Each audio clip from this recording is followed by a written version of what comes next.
Stop waiting for somebody else to change. You are not stuck.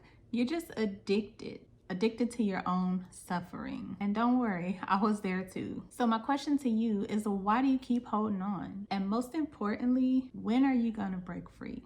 A lot of times we stay stuck in familiar patterns because it is familiar to us. Our mind is going to cling to what is familiar, even if it's painful.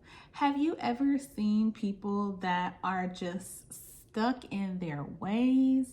And something happened back in 1952, okay, before we were even born.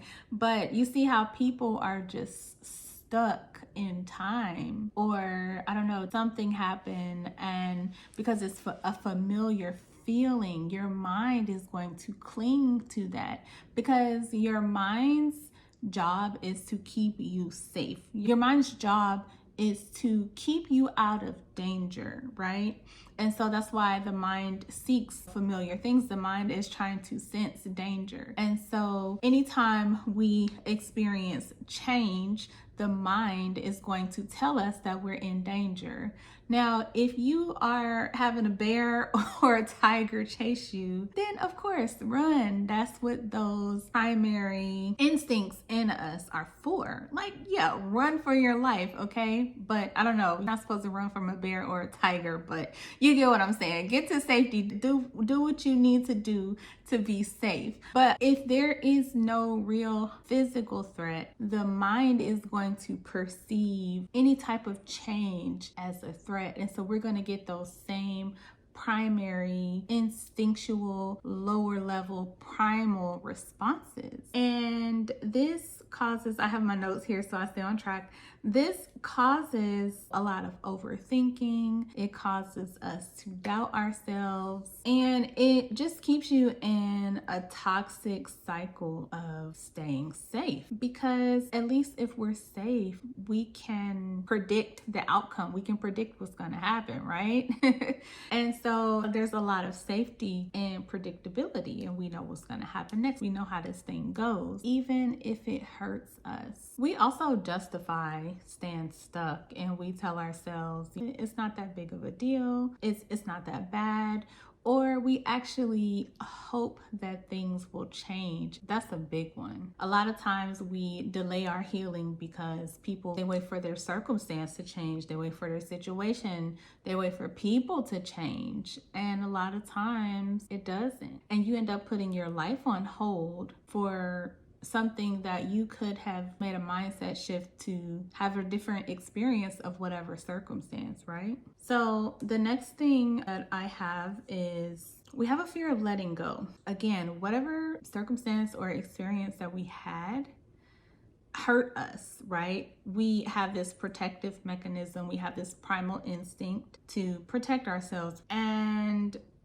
a lot of times that defines who we are. And a lot of times we lose ourselves, especially as women in relationships. We lose ourselves in being a caretaker. We lose ourselves in motherhood. We lose ourselves in being a wife.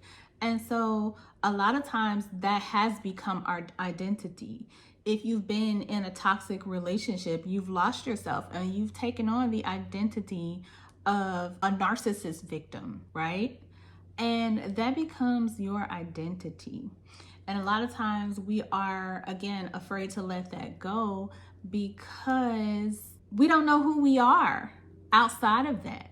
We have danced in that pattern for so long, and we've practiced that pattern. Again, it's familiar. We know how this thing goes. We think it, we feel it, we think it, and it's just a continuous cycle.